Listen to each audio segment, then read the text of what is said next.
Assalamualaikum warahmatullahi wabarakatuh. Perkenalkan, kami dari kelompok 3 Prodi Akuntansi Universitas Muhammadiyah Riau. Di sini kami ingin menjelaskan mengenai lembaga pembiayaan dalam kegiatan bisnis.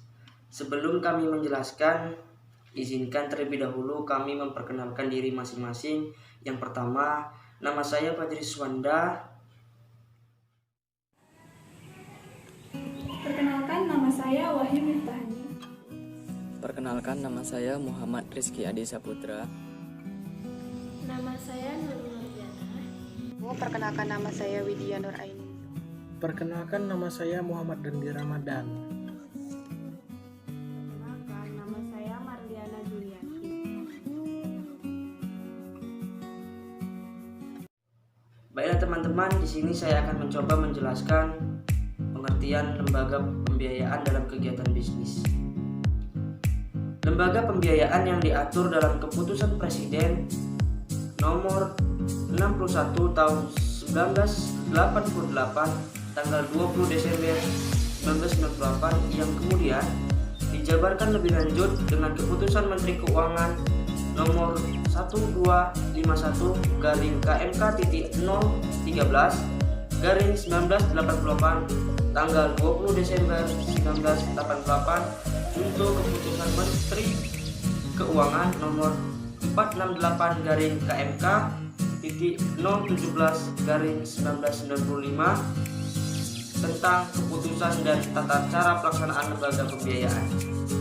Nah, menurut pasal 1 ayat 2 Keputusan Presiden nomor 61 tahun 1988, lembaga pembiayaan adalah badan usaha yang melakukan kegiatan pembiayaan dalam bentuk penyediaan dana atau barang modal dengan tidak menarik dana secara langsung dari masyarakat.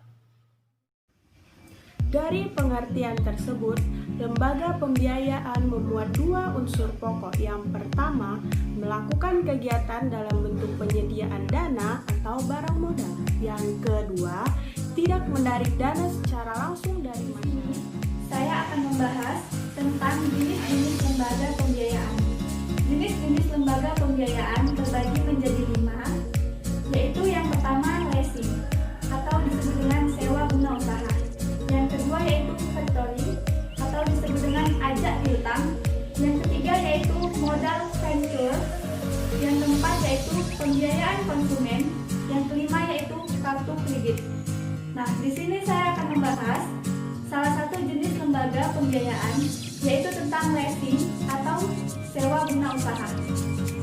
Leasing atau sewa guna usaha adalah setiap kegiatan pembiayaan perusahaan dalam bentuk penyediaan atau menyewakan barang modal untuk digunakan oleh perusahaan lain dalam jangka waktu tertentu.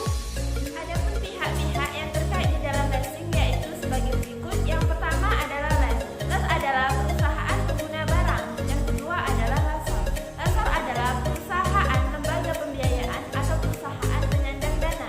Yang ketiga adalah supplier. Supplier adalah perusahaan penyedia barang. Dan yang keempat adalah perusahaan asuransi.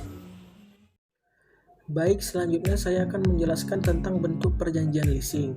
Dari ketentuan Keputusan Menteri Keuangan nomor 1251 garing KMK.013 garing 1968 dapat disimpulkan bahwa bentuk perjanjian leasing harus dilakukan secara tertulis dan dalam bentuk bahasa Indonesia tanpa ketentuan harus berbentuk akte autentik atau akte bawah tangan.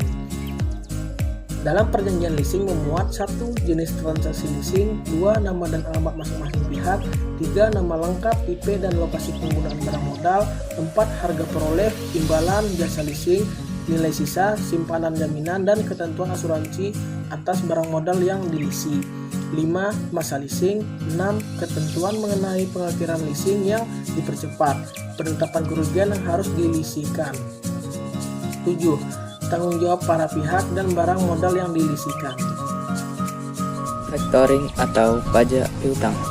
Menurut Keputusan Presiden nomor 61 tahun 1988 adalah usaha pembiayaan dalam bentuk pembelian dan atau pengalihan serta pengurusan piutang atau tagihan dalam jangka pendek, suatu perusahaan dalam transaksi perdagangan dalam dan luar negeri. Selanjutnya dalam surat keputusan Menteri Keuangan nomor 1251 KMK titik 013 1988 junto surat keputusan Menteri Keuangan nomor 468 KMK titik 017 1995. Dalam perkembangan selanjutnya, faktoring dapat dibedakan menjadi beberapa jenis. Yang pertama, dilihat dari segi pemberitahuan customer. 1. Disclosed factoring.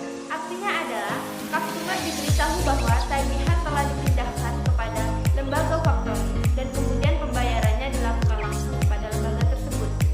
Yang kedua, undisclosed factoring. Artinya adalah customer tidak diberitahu telah terjadinya peralihan piutang sampai terjadi sesuatu yang menimbulkan resiko kepada faktor.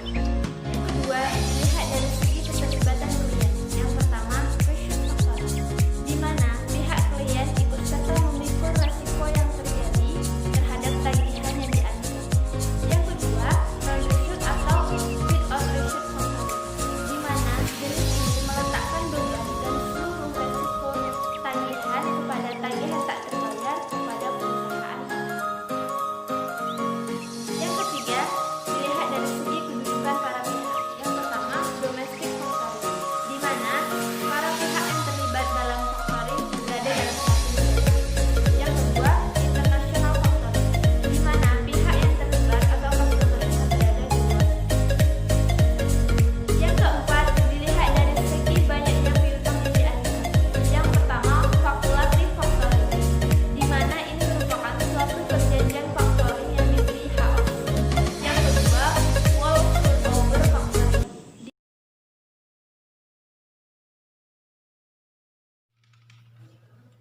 Baiklah teman-teman, yang selanjutnya yaitu modal ventura.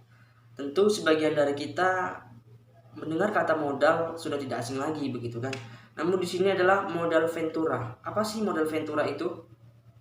Modal ventura merupakan suatu bentuk pembiayaan modal atau sejenisnya pada suatu perusahaan yang ingin mengembangkan usahanya, namun tidak mempunyai kemampuan untuk memperoleh pembiayaan baik dari bank maupun dari pasar modal. Yang selanjutnya yaitu ciri-ciri. Ciri-ciri dari modal ventura yang pertama yaitu pemberian bantuan tidak hanya berupa modal. Yang kedua, pemberian bantuan dilakukan tidak permanen. Yang ketiga, motif pemberian bantuan bersifat bisnis. Dan yang terakhir atau yang keempat yaitu pemberian bantuan tanpa jaminan.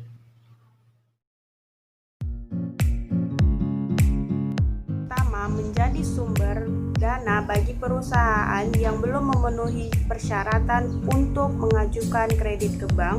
Yang kedua, dapat menambah kemajuan jalannya perusahaan penerimaan bantuan. Dan yang ketiga, memperluas jaringan usaha melalui perusahaan-perusahaan lain. Nah, tadi kan ada dibahas tentang keunggulan modal venture. Kalau ada keunggulan, pasti ada kerugian. Di sini saya akan membahas tentang kerugian modal venture. Yang pertama, kepemilikan pemegang saham pendiri perusahaan yang bersangkutan akan berkurang dengan adanya investor modal venture. Yang kedua, dengan adanya investor, pemegang saham pendiri tidak lagi memiliki pengendalian mutlak terhadap perusahaan. Yang ketiga, laju pertumbuhan usaha mungkin dapat terganggu. Selanjutnya saya akan menjelaskan jenis-jenis modal ventura. Jenis modal ventura ini terbagi tiga, yaitu conventional loan, conditional loan, dan equity investment. Pertama, saya akan menjelaskan tentang conventional loan. Conventional loan, pinjaman jenis ini diberikan tanpa jaminan ataupun bisa juga disertai jaminan. Yang kedua, conditional loan. Dalam model ini, perusahaan modal ventura harus menarik mati laba. Yang ketiga, equity investment, yaitu modal ventura yang menyertakan saham untuk mendukung kegiatan perusahaan yang baru berdiri. D. Pembiayaan konsumen. Pembiayaan konsumen adalah suatu pembiayaan yang dalam melakukan pembiayaan pengadaan barang untuk kebutuhan konsumen dilakukan dengan pembayaran secara angsur atau berkala. Unsur pembiayaan konsumen. Yang pertama, subjek adalah pihak yang terkait. Yang kedua, objek, perjanjian yang dibuat dalam pembiayaan konsumen. Yang pertama, perjanjian pembiayaan konsumen yang isinya perusahaan pembiayaan. Konsumen akan membayar barang konsumen dan konsumen akan membayar kembali secara angsur. Yang kedua yaitu perjanjian jual beli, yaitu perjanjian yang dibuat oleh penyedia barang dengan konsumen di mana perusahaan pembiayaan konsumen sanggup untuk membayar tunai. Menurut kata Muhammad, kartu kredit adalah alat pembiayaan melalui jasa bank atau perusahaan pembiayaan dalam transaksi jual beli barang atau jasa atau alat menarik tunai di bank. Pihak dalam pembuatan kartu kredit. Yang pertama, bank penerbit kartu kredit. Yang kedua, penjual barang. Yang ketiga, pemegang kartu kredit. Kewajiban para pihak yang terkait dengan kartu kredit. Yang pertama itu ada kewajiban bank penerbit. Kewajiban bank penerbit itu gunanya pertama, memberikan kartu kredit kepada pemegang. Yang kedua, memberi jumlah tagihan pembelian. Yang ketiga, menagih dan menerima daftar jumlah pembelian. Kewajiban penjual barang. 1. Menerima kartu kredit. 2. Menyodorkan surat tanda pembelian. 3. Penjual barang tidak melebihi penjualan tunai. Kewajiban pemegang kartu kredit. 1. Mematuhi jumlah batas maksimum yang bisa dibayar dengan kartu kredit. 2. Menandatangani surat tanda pembelian barang. Baiklah teman-teman, mungkin hanya ini yang dapat kami sampaikan. Mudah-mudahan apa yang kami sampaikan dapat bermanfaat bagi diri kami pribadi dan bagi teman-teman semuanya.